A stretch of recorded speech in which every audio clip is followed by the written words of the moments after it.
You clicked for the hidden exodus. Good, because this isn't coastal drama. It's a silent reshuffle that's turning random mid-sized towns into bidding wars while whole zip codes fade out.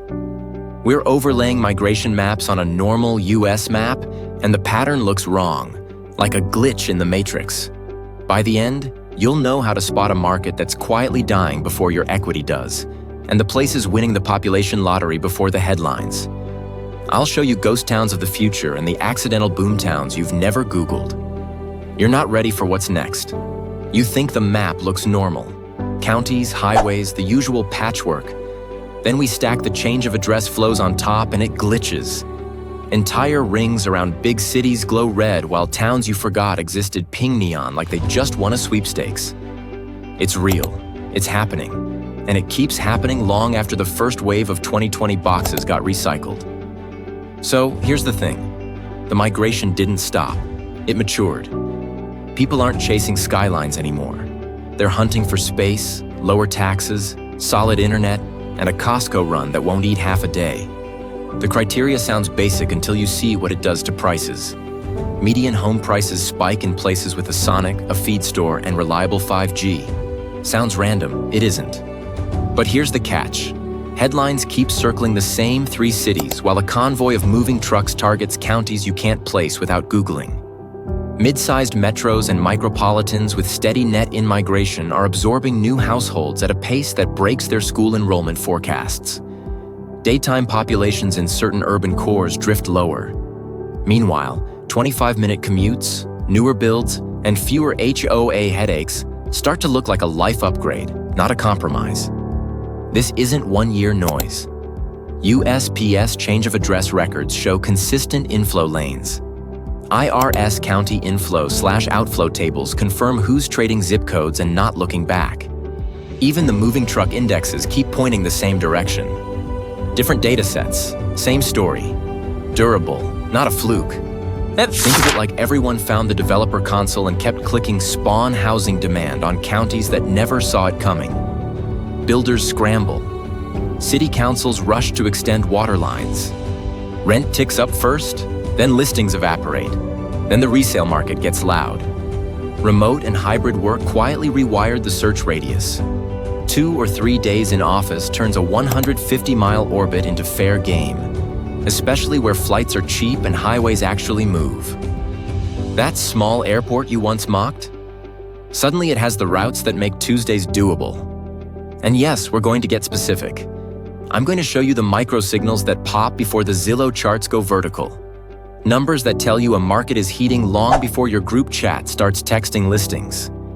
Mini payoff right now, the hidden exodus is measurable. Watch ongoing net inflow into Tier 2 and Tier 3 counties with high broadband adoption and rising net new business registrations. That combo keeps showing up where the for sale signs don't stay up.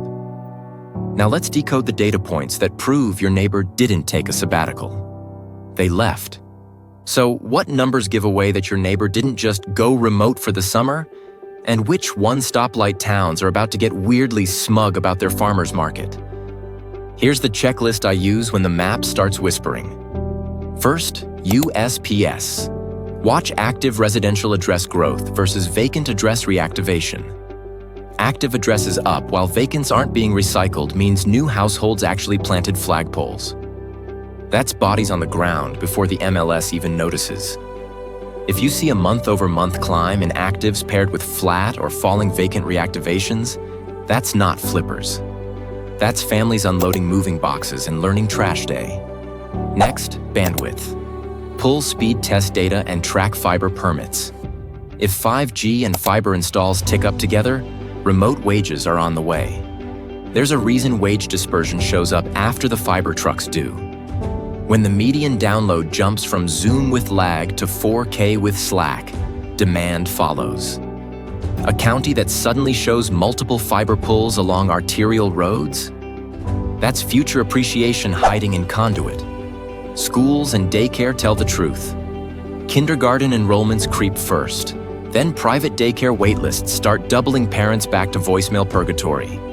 If kindergarten seats rise 2 cycles in a row and daycares add rooms in churches and office parks, that's family formation in migration. People don't enroll 5-year-olds for fun. They enroll because they changed their electric bill and bought a minivan. Now the business pulse. New business applications per 1,000 residents plus commercial permits. Beds alone don't sustain a boom. You want payrolls and services. If business apps jump while service permits pop, coffee kiosks, dental build-outs, small warehouses, you've got an ecosystem forming, not just Airbnbs and vibes. Finally, watch the rent-to-income ratio alongside months of supply. If rents sprint ahead of prices, that's your canary.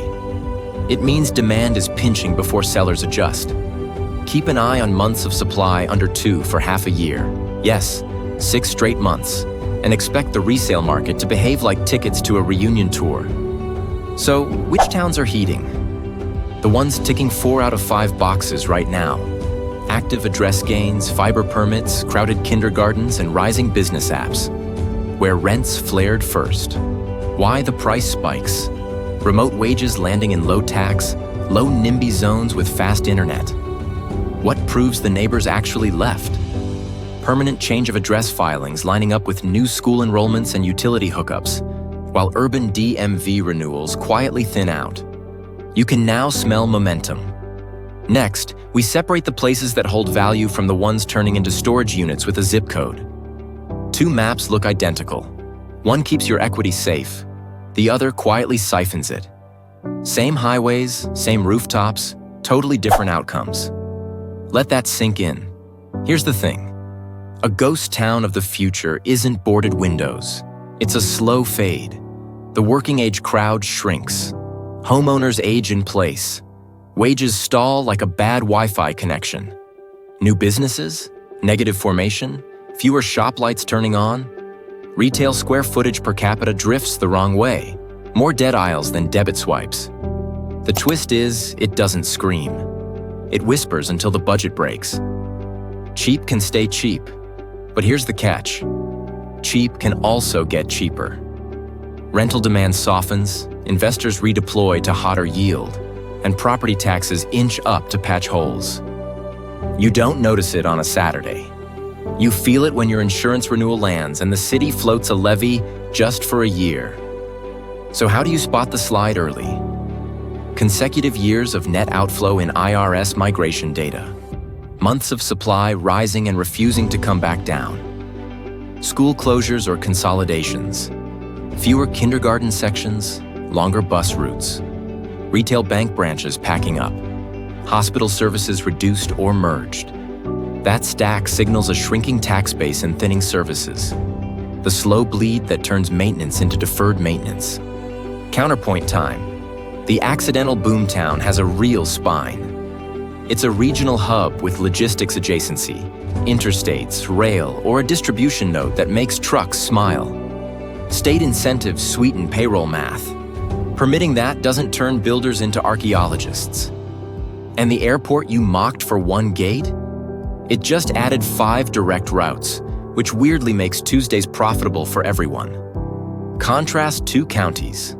One shows price cuts, rising vacancy, for rent signs, sun fading on cul-de-sacs. The other logs fresh employer announcements, unemployment drifting down, and steady in-migration that keeps the moving boxes coming. Same square footage, different trajectory. From an investor seat, entry is boring by design. Aim for middle-tier neighborhoods near new infrastructure. Interchanges, fiber corridors, hospital expansions. Skip HOA, heavy product with insurance spikes and special assessments lurking. Screen property taxes and insurance volatility like used screen tenants. Timing is where you win. Permits rising while months of supply stays tight? That's early. Reverse it. Permits surge while demand flattens. And you're staring at future oversupply and price cuts wrapped as incentives.